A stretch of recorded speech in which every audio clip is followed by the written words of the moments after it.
There are no forests on Earth. When you read this headline out loud, even with the exclamation mark at the end, every sensible person will say that I'm out of my mind, and you will want to show me tons of photos with images of forests. I want you to believe that this is another trick. They make us think that this is a forest, when you actually are looking at 30-meter bushes. This is total bullshit and nonsense, you will say to me. Of course we know what forests look like, because we've all walked in them. Well, I expect that's how you will react, and that's fair. But after watching this video, its headline won't seem so strange to you, because you will reverse your concept of forests by 360 degrees. We were blinded while in childhood. The outward world is quite different. We see things through a prism of habit and experience. And this prism distorts everything completely. Do you think I'm exaggerating? Look at this photo.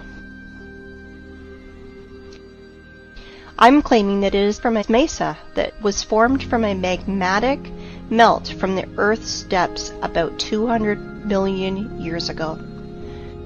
You think I'm out of my mind? Maybe you're out of your mind.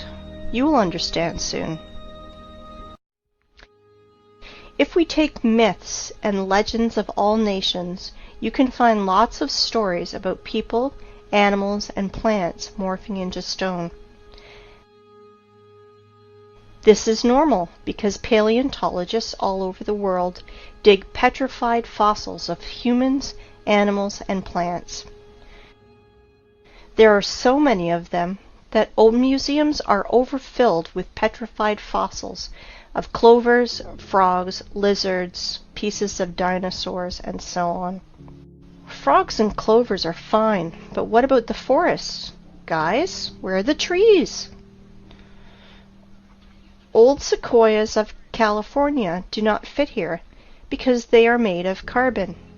It means they are not related to the Silicon era. Why do I know this? First off, they were cut and sawed by standard instruments. All axes and saws would break if they had to cut silicon. So where are the silicon trees, if those giants from carbon are not related to the Silicon era? Guess what? They were found. Guess where? In the same North America, in Arizona to be precise. Here are our silicon trees. I wanted to introduce to you the museum under the open sky. Petrified trees here are just scattered in the desert and also fenced. Everyone today can visit this circus called Petrified Forest National Park. In this park, petrified fossils are not common. They are unique. If turtles and frogs were petrified in pale gray boulders, then this trees morphed into semi-precious stones.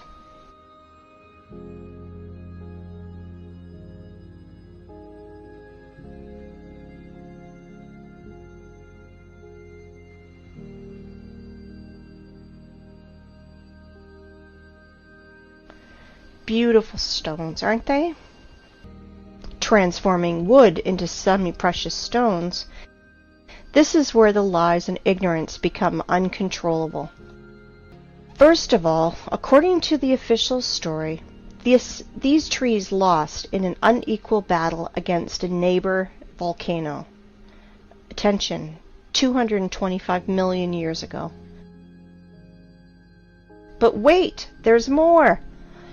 This wood not only burned and held fire, not only rotted into the wet ground, against all the laws of physics, chemistry, and biology, just transmorphed into precious gems. But this is not the end. Trees are not broken. Trees are sawn into even, accurate pieces.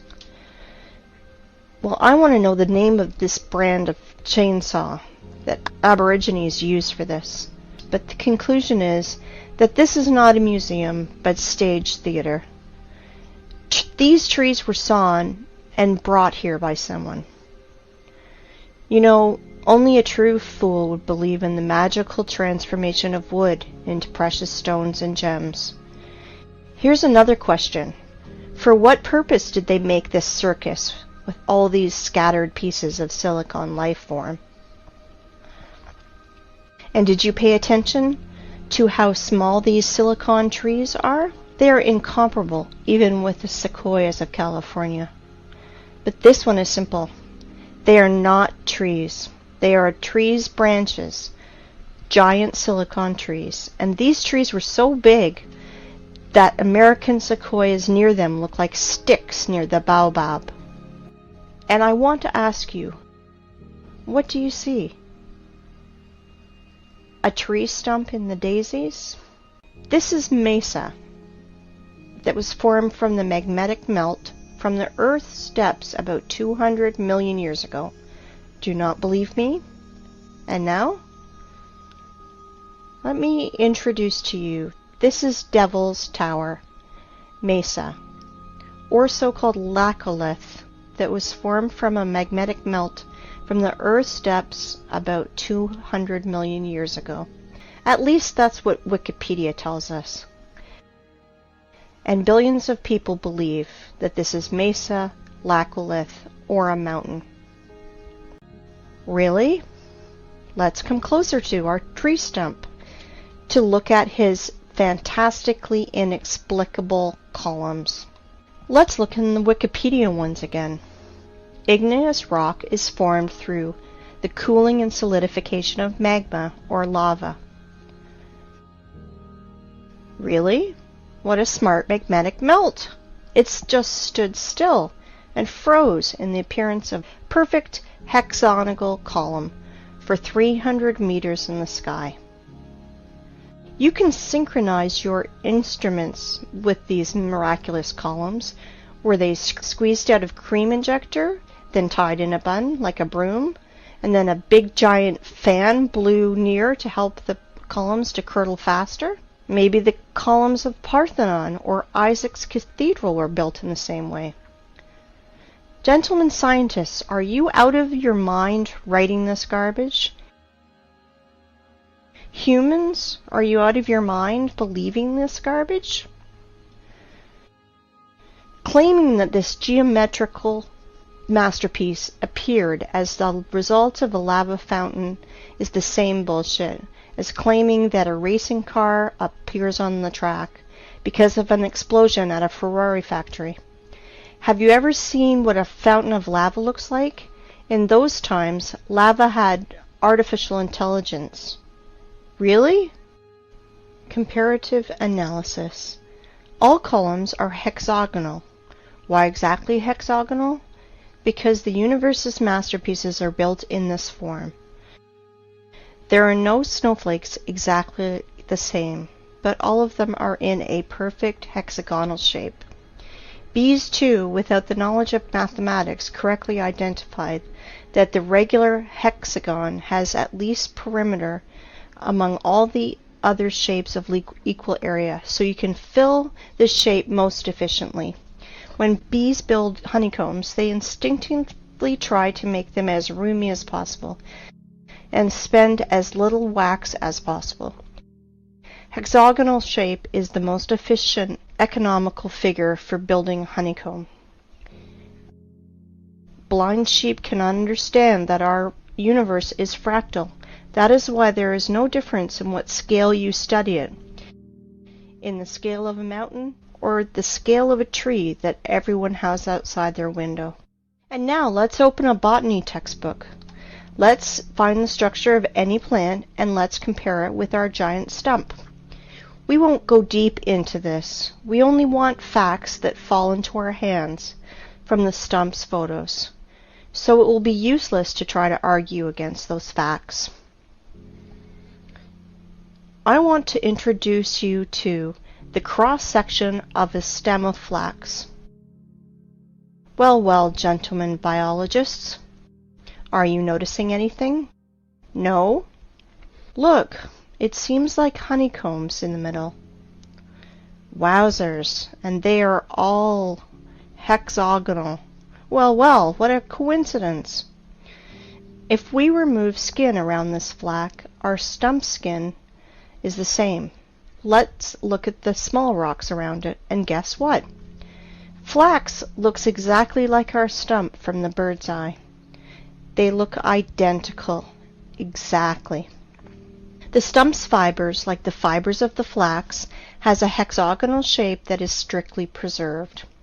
It is geometrical the entire length of the stem, and that is as much as 384 meters. I want you to pay attention. The stump's fibers are even stricter in their proportion, as we learn from the botany textbooks. They are no different for the whole length, but are relative to each other. It is a branch of armature, hexagonal cross-section after leaving the metal rolling mill. The fibers are not attached to each other, since they freely exfoliate and fall as the stone erosion goes. Each fiber out of our stump is covered with a thin skin, exactly like fascia, a thin sheath of fibrous tissue enclosing a muscle or other organ.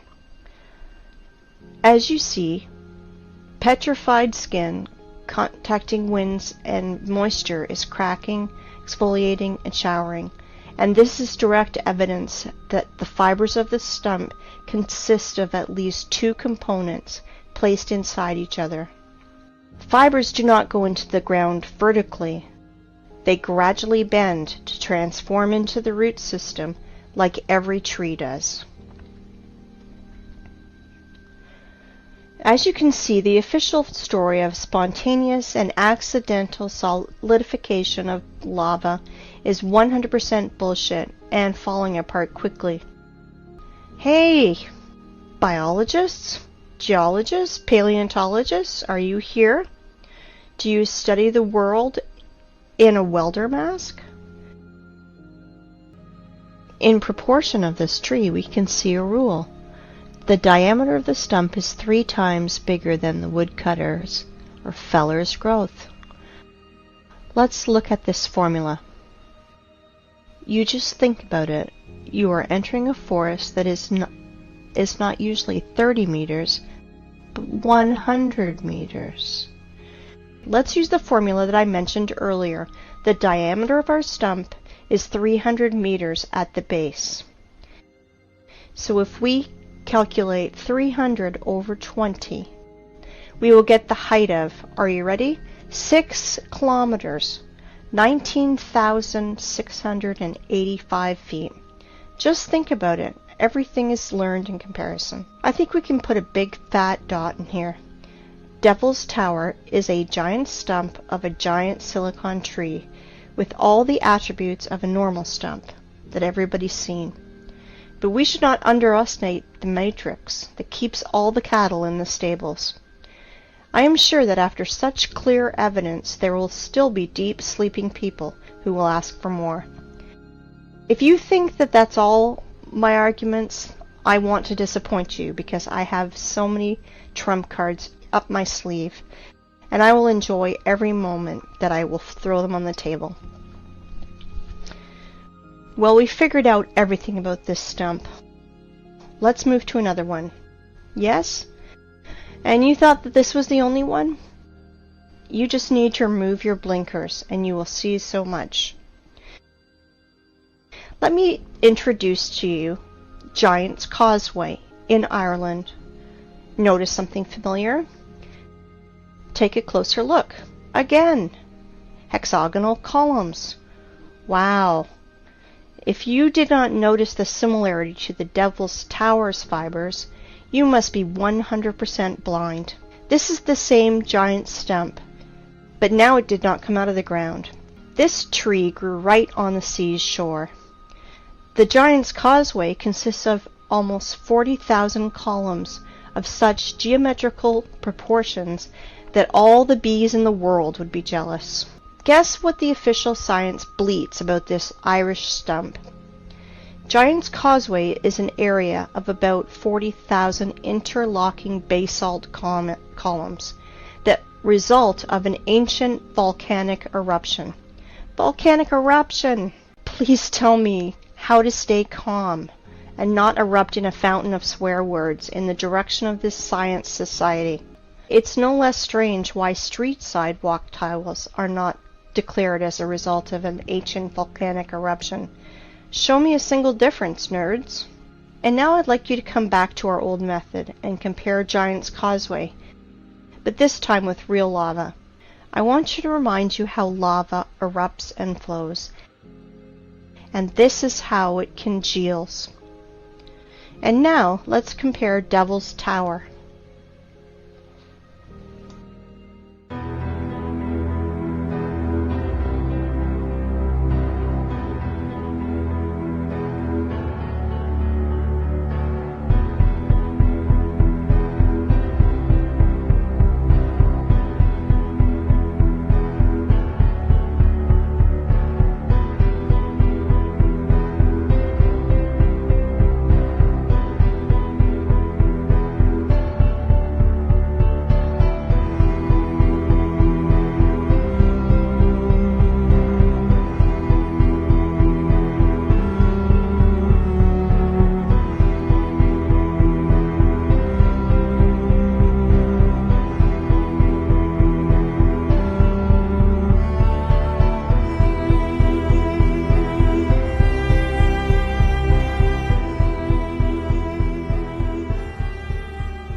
And now let's compare with Devil's Tower with Giant's Causeway.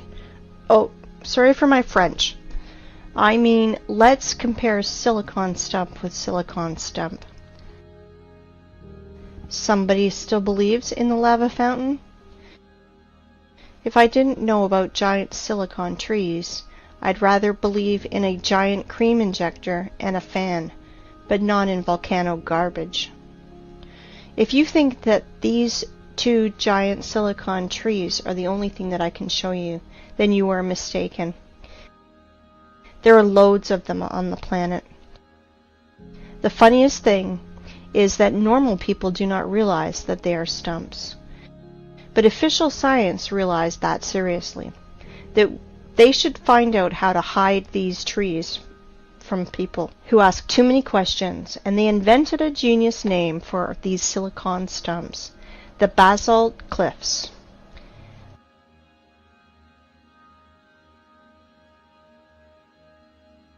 I want you to pay attention to these two pictures, where fibers hang from the ceiling. How can volcanic version explain that? Lava was dripping, but its drops did not fall to the ground. The drops stuck by their hexagonal honeycombs to the major neighbor drops, which somehow reached the ground. Look at this picture. Just an everyday photo with this girl. It's good. But the only thing she does not realize is that she's sitting near the stump of a silicon tree. Now you understand that 7,500 years ago, our planet was so fantastic, fabulous, and beautiful that Cameron with his avatar is a poor substitute. We saw many stumps, but this one is special. It has a flat surface on top, which means it was cut down. Devil's Tower is a small one compared to the others. We will fly around the planet. Fasten your seatbelts and better hold on to the handrails, because everything you will see will overturn your notion of rocks and mountains. Let's go! There are only two differences: material and size.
These stumps are sticking out everywhere on the whole planet.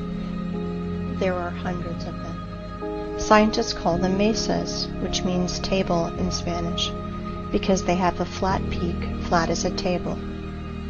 Well, cool, stumps. But realize that Devil's Tower is a young plant compared to other trees on our planet.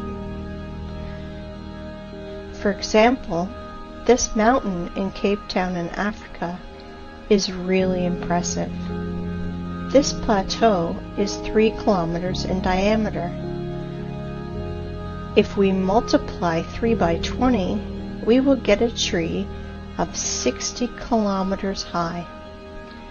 Do you have any clue how big its branches are? On one of the branches you could easily place a huge residential area with all the shopping malls, schools, and parks. Just imagine how huge it is. Of course, your mind will never see that this mountain in Africa is really a tree that is 10 times higher than the Devil Tower tree, 60 kilometers higher. But guess what? That's not the limit. In the work of Russian scientist and poet Alexander Sergeyevich Pushkin, we can read about giant fairy oaks that was on the Bayan Island near Lokomori, and we now believe has been killed by our government. That oak was supposed to be the center of the earth and was some 100 kilometers high. Not sure how high, but for sure higher than the Cape Town one. This oak was the biggest plant on earth. Imagine what is hidden from us with a curtain. That is why the apocalypse is translated as curtain opening. The real world is different. I can call today's state of society a real dream, and the sad part is it is not figurative.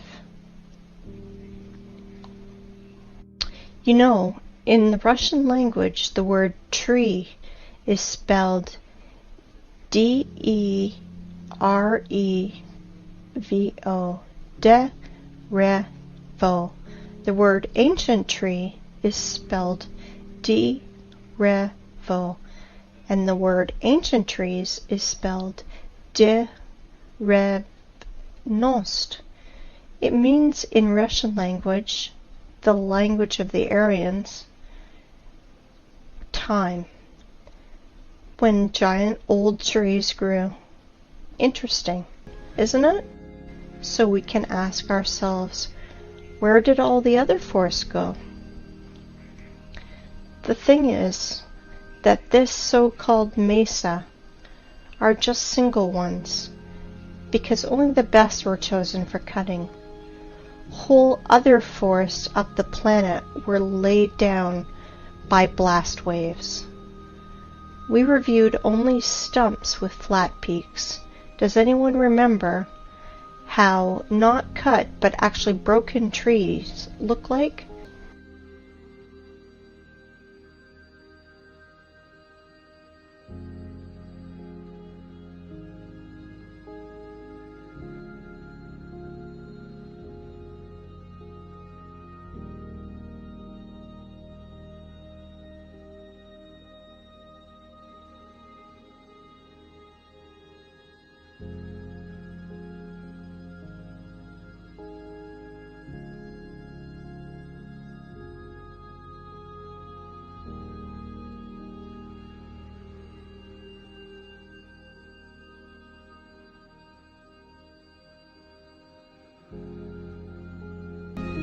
We thought we saw forests and even walked in them. So what does it matter if they are only 30 meters high? Is there a difference? We're pleased with the one we have left. Trees are energy generators. They produce constant electricity, oxygen from photosynthesis, food. They have a root network and are programmed to exchange data. Our ancestry had a theory that trees are programmed to keep data from everything on the planet and save it in their information portal in their carbon fibers. Everything you find now was part of our ecosystem. But then people said they want to be gods themselves, and they screwed everything up.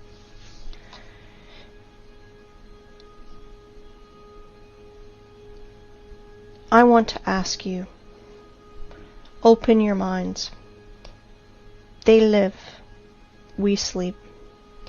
But they not only live, they're also killing our planet. They are doing it right now, while you are watching this. Wake up, humans.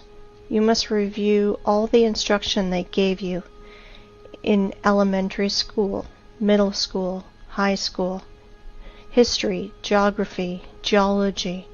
Open your mind. If you think that the earth is flat, you are half awakened. Maybe it's time we think for ourselves. Really think about what you've been told your whole life and question everything. Can you see the miracles around you? Everything was created for our benefit. Microscopic organisms that engulf every living thing on the earth was created just for us. That, my friends, is a love that's amazing and unconditional. Have you noticed the miracles around you? Our earth is not an accident.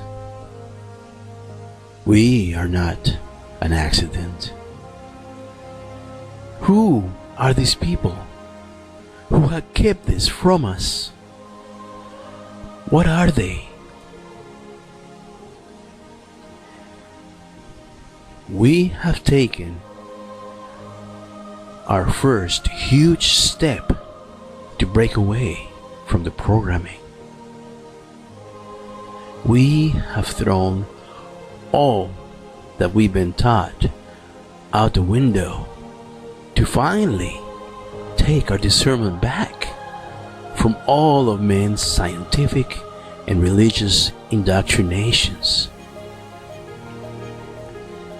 As we rid of the layers of concepts of science and religion, we begin to understand what it means to abide by our spirit of discernment, for it is ours from birth. We know right from wrong. We know righteousness. We are beginning to peel layer after layer of worthless concepts of science and religion that have kept us blinded from the truth, to finally see glimmers of light. We are taking our blindfolds off and coming out of the darkness.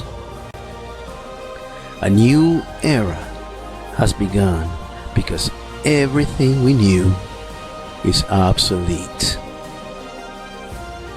We are taking our first steps, and we will no longer rely on the deceivers, because we will discern the truth from now on.